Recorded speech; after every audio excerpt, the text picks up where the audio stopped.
अब यहाँ पर जो है जो अति लघुत्तरीय प्रश्न है वह 2 नंबर का आता है। पहला प्रश्न दिया हुआ है कि व्याख्या कीजिए। यहाँ देखिए पहला क्वेश्चन क्या कह रहा है, यह व्याख्या कीजिए कि क्यों 7×5×11×3×2 एक भाज्य संख्या है।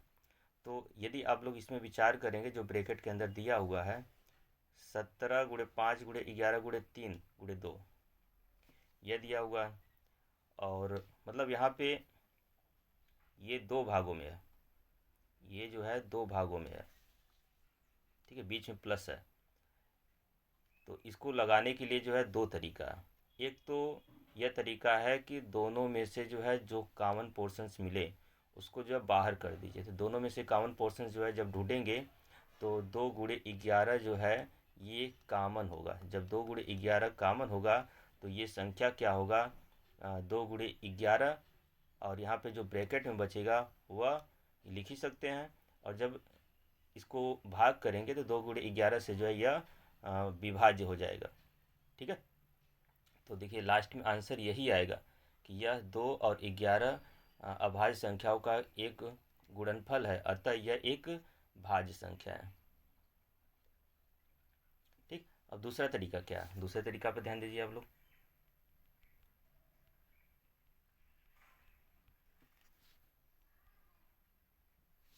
दूसरा तरीका जो भी है,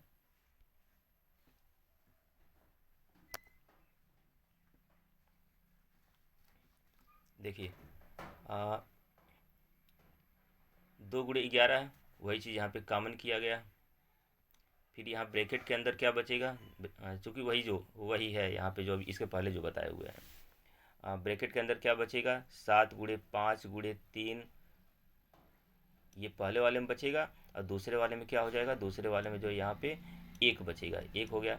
अब यहाँ पे कैलकुलेशन करेंगे तो 5×3=15 हो जाएगा, 15 का 17 में गुणा करेंगे तो 255 हो जाएगा, और उसमें 1 को जोड़ दीजिए, ठीक। और बाहर जो 11×2 होगा, 255 में 1 को जोड़ेंगे तो क्या हो जाएगा, 256 हो जाएगा। और बाहर जो 11×2 होगा।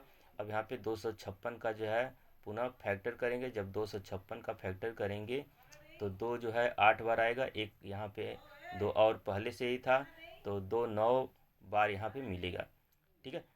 और 11 एक बार है। तो यहाँ आप लोग विचार कीजिए कि यह भाज्य संख्या होगा। क्यों होगा, क्योंकि यह 2 और 11 अभाज्य गुणनखंडों का एक गुणनफल है। दोनों से यदि हम भाग करेंगे इसको तो यह जो है विभाजित हो जाएगा, ठीक है। इस क्वेश्चन को कैसे लगाएंगे, यहाँ पे दोनों में से जो है 2 और 11 को कॉमन कर देंगे। 2 और 11 को कॉमन करने के बाद जो है ब्रैकेट में जो बचेगा, क्योंकि इस दूसरे वाले की जगह पर क्या बचेगा, दूसरे वाले की जगह पर 1 बचेगा, और पहले वाले में 2 और 11 बाहर हो जाएगा, तो जो बचेगा उसको लिख देंगे। फिर इसके बाद जो है जो ब्रैकेट के अंदर रहेगा उसको हम लोग हल करेंगे, ठीक है। हल करने के बाद जो है ये 256 हो जाएगा। 256 का पुनः फैक्टर करेंगे तो ये जो है 2×2 ऐसे जो है 8 बार प्राप्त होगा, ठीक है। और एक जो है 2 पहले से, फिर ×11 है। अब यहाँ पे ये पुनः इसका संयोग करेंगे तो 2 जो है 9 बार प्राप्त होगा, और 11 जो है 1 बार है। तो आप लोग तो ये सवाल लगा ही लेंगे, ठीक है। पुनः चलिए दूसरे क्वेश्चन की तरफ हम लोग बढ़ें। दूसरा क्वेश्चन क्या दिया गया है कि मसप, ये देखिए दिया हुआ है SCF, और लसप भी, लसप का मान पूछ रहा है। तो आप लोग जो है फार्मूला जानते हैं, पहली संख्या गुणे दूसरी संख्या बराबर जो है मसप गुणे लसप। तो यहाँ जो है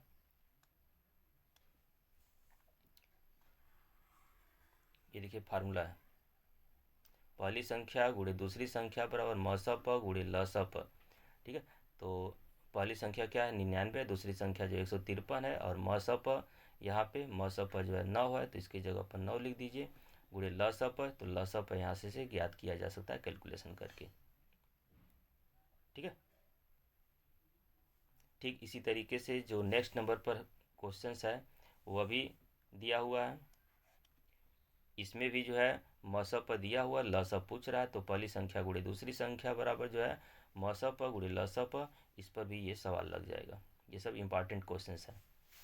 अब जस्ट इसके नीचे भी जो क्वेश्चन दिया हुआ है, चलिए इस पर विचार कीजिए कि एचसीएफ, दोनों संख्याओं का एचसीएफ जो 51 है, एलसीएम का मान पूछ रहा है। तो पहली संख्या गुणे दूसरी संख्या बराबर जो है मसप गुणे लसप, उसी पर ये भी लगेगा। और नेक्स्ट नंबर पर यहाँ पे जो प्रैक्टिस के लिए दिया जा रहा है वह भी जो उसी पर लगेगा, पहली संख्या गुणे दूसरी संख्या बराबर जो है मसप गुणे लसप।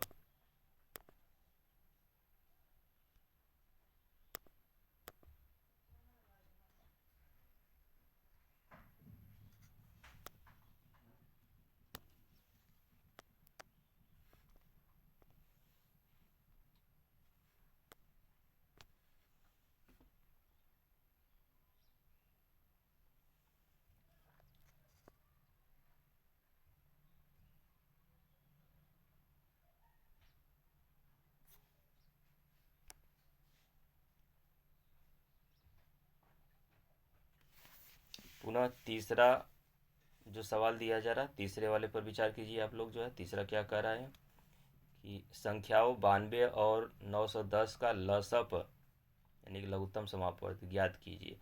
तो लघुत्तम समापवर्त कैसे करेंगे, इसका जो है अभाज्य गुणनखंड करेंगे। 92 को जो है काटेंगे, तो 92 को जब काटेंगे तो 92 किसी किसी कटेगा, 2 से कटेगा। हाँ, 2 से जब काटेंगे तो ये जो है 2 चौको 8, 2 छक्के 12 हो जाएगा। फिर ये 2 से कटेगा, यानी कि 2 दूना 4 और 2 तिहाई 6। तो ये क्या प्राप्त हुआ, 2 2 बार प्राप्त हुआ और 23 जो है 1 बार प्राप्त हुआ। तो यहाँ देखिए 2 2 बार लिखा गया और 23 जो है 1 बार लिखा गया।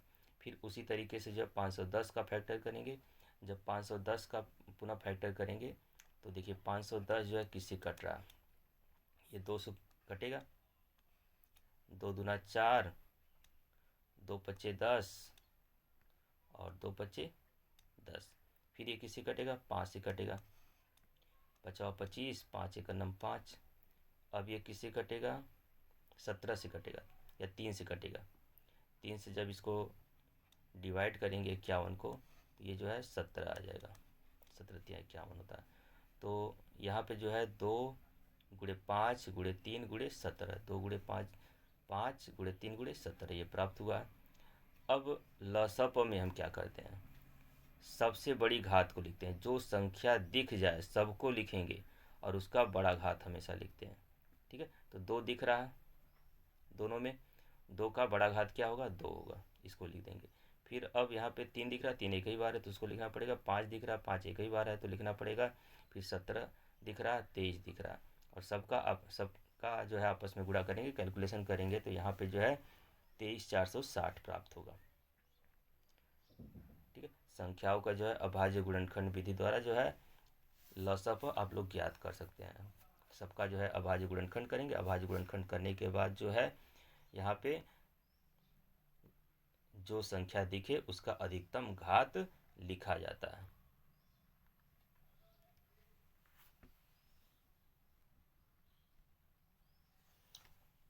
ठीक उसी तरीके से यहाँ पे नेक्स्ट नंबर पर भी क्वेश्चन दिया जा रहा है प्रैक्टिस पर, और चौथा वाला भी प्रश्न दिया जा रहा है मौसम पर ज्ञात करना। तो मौसम में पर में क्या करेंगे आप लोग, दोनों का अभाज्य गुणनखंड करेंगे। अभाज्य गुणनखंड करने के बाद जो है जो दिख रहा है उसका जो है न्यूनतम घात लिखते हैं। ठीक है, कॉमन पोर्शंस।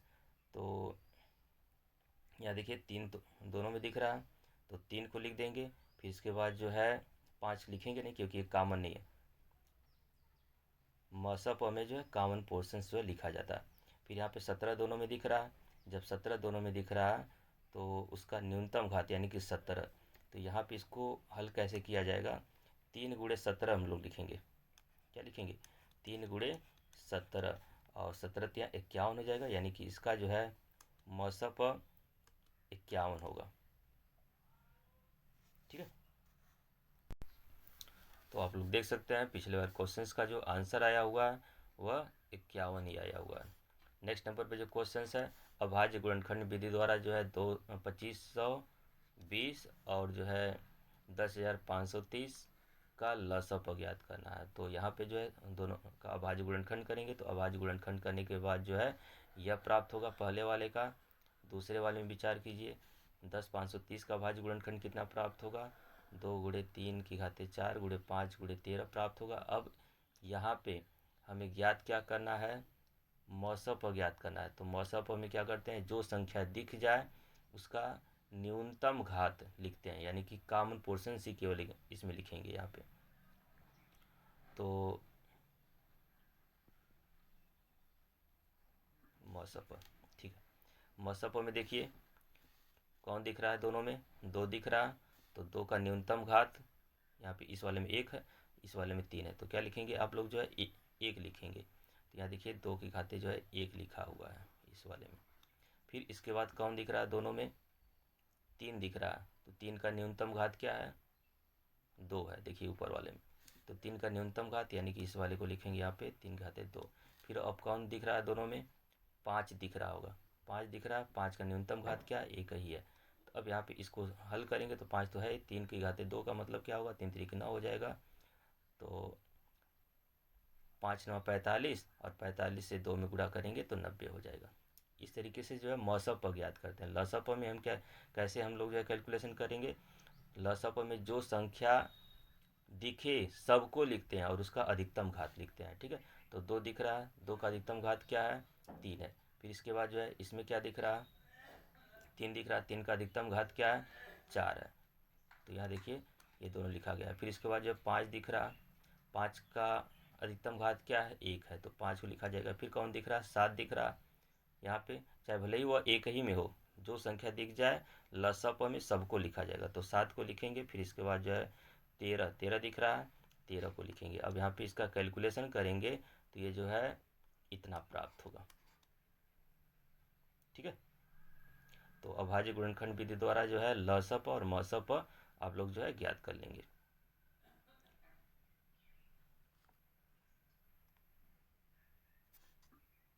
अब नेक्स्ट नंबर पर जो क्वेश्चन है, चलिए इस पर विचार किया जाए। इंपॉर्टेंट क्वेश्चन है, ये कई साल पूछा हुआ है बोर्ड की परीक्षा में।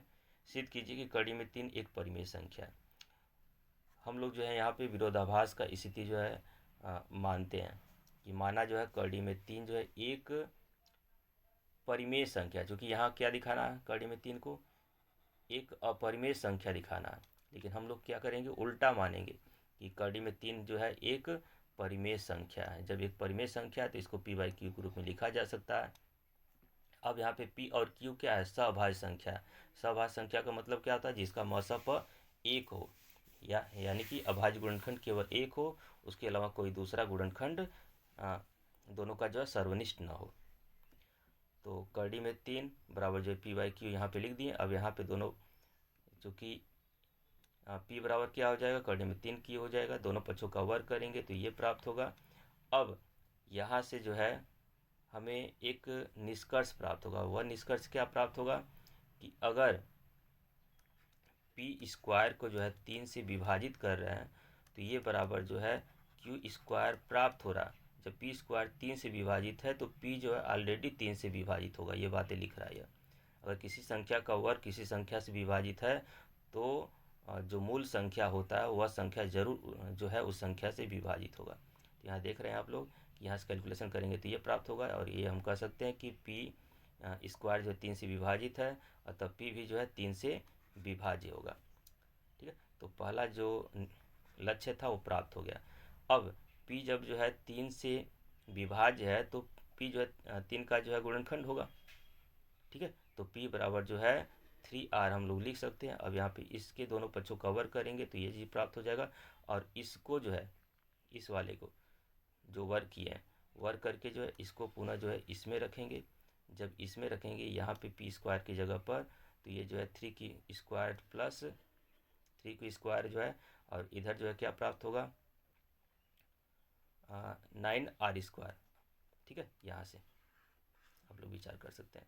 तो क्यू स्क्वायर बराबर क्या प्राप्त हो जाएगा, 3R स्क्वायर प्राप्त हो जाएगा। यहाँ देखिए क्या प्राप्त हुआ, यहाँ यही प्राप्त हुआ है कि क्यू स्क्वायर में तीन से भाग किए हैं तो ये R स्क्वायर प्राप्त हुआ है। जब क्यू स्क्वायर तीन से विभाजित है तो क्यू ऑलरेडी जो है तीन से विभाज्य होगा, ठीक है। तो इसमें जो है सबसे पहले आप लोग जो है लक्ष्यों को देखिए।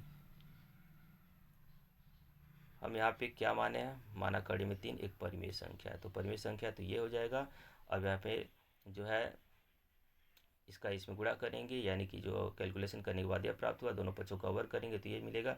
यहाँ से देखिए पहला जो लक्ष्य था पी स्क्वायर जो है 3 से विभाजित किए हैं तो क्यू स्क्वायर प्राप्त हुआ है।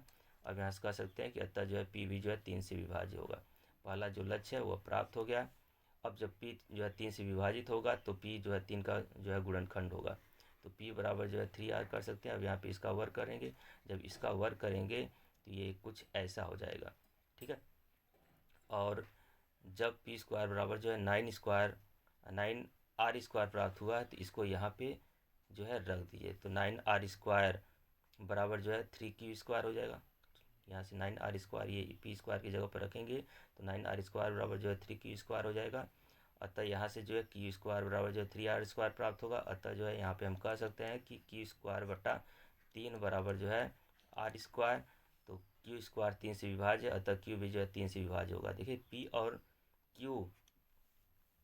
क्यू दोनों जो है, पहले वाले में क्या प्राप्त हुआ, पी जो है 3 से विभाज्य है, और दूसरे वाले में क्या प्राप्त हुआ है कि क्यू जो है ये 3 से विभाज्य है। जब दोनों 3 से विभाज्य है अतः दोनों का एक सर्वनिष्ठ गुणनखंड प्राप्त हो रहा है, यानी कि पी और क्यू जो है यहाँ पे सअभाज्य संख्याएं नहीं है, ठीक है। अतः हमारा मानना गलत है कि कड़ी में 3 जो है एक परिमेय संख्या है, बल्कि यहाँ पे हम यह कह सकते हैं कि कड़ी में 3 जो है परिमेय संख्या नहीं, बल्कि यह जो है एक अपरिमेय संख्या होगा, ठीक है। ठीक उसी तरीके से नेक्स्ट नंबर पर जो क्वेश्चन दिया जा रहा है उसको भी हम लोग जो है हल कर सकते हैं। यहाँ देखिए कड़ी में 2 एक परिमेय संख्या, तो कैसे हल करेंगे, यहाँ पे हम लोग यहाँ पे यही कहेंगे कि माना कड़ी में 2 एक परिमेय संख्या है, इसलिए कड़ी में 2 बराबर जो है पी बाई क्यू हो जाएगा। यहाँ से जो है कैलकुलेशन करेंगे तो पी बराबर जो है कड़ी में 2q प्राप्त होगा। अब दोनों पक्षों का वर्ग कर देंगे तो पी स्क्वायर बराबर जो है 2q स्क्वायर प्राप्त हो जाएगा। अतः पी स्क्वायर में जो है 2 से भाग करने के बाद जो है क्यू स्क्वायर प्राप्त होगा, ठीक है। ऐसे कैलकुलेशन करके हम पहला लक्ष्य ये हम दिखाएंगे कि जो है पी जो है किसी संख्या से विभाजित, फिर दूसरा लक्ष्य ये दिखाएंगे कि क्यू जो है किसी संख्या से विभाजित है। अतः जो है यहाँ पे हमारा मानना गलत है कि पी और क्यू जो है एक सअभाज्य संख्या है, इसका जो है सर्वनिष्ठ गुणनखंड प्राप्त हो रहा है। अतः यह एक परिमेय संख्या नहीं बल्कि एक अपरिमेय संख्या होगा। ऐसे हम लोग जवाब दे सकते हैं बना करके। पुनः यहाँ पे उसी टाइप का एक क्वेश्चन दिया हुआ है 7वां वाला, तो चूंकि इसको भी हम लोग मानेंगे कि माना जो है यह नहीं, यहाँ अपरिमेय संख्या है, ये दिखाना है। इसको हम लोग जो है उल्टा मानेंगे कि माना जो है 5 धन कड़ी में 3 एक परिमेय संख्या होगा, तो इसको जो पी बाई क्यू के रूप में लिखा जा सकता है। अब यहाँ से कैलकुलेशन करके जो है कड़ी में 3 बराबर क्या प्राप्त होगा, पी बाई क्यू माइनस 5 प्राप्त होगा।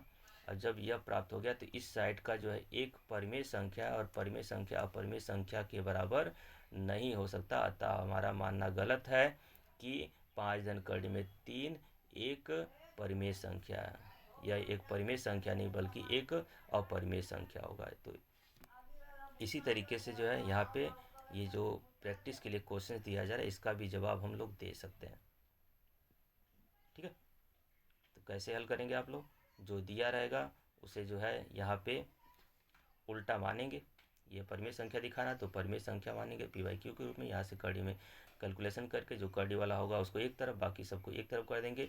जो एक तरफ करेंगे यहाँ पे जो बिना विदाउट कड़ी का होगा वह एक परिमेय संख्या होगा, जो कड़ी वाला होगा वह अपरिमेय संख्या। तो परिमेय संख्या अपरिमेय संख्या के बराबर नहीं हो सकता, अतः हमारा मानना गलत है। इसलिए जो यह एक परिमेय संख्या नहीं बल्कि एक अपरिमेय संख्या होगा। ऐसे जो है हम यहाँ जो है कुछ क्वेश्चंस का जो है जवाब दे सकते हैं।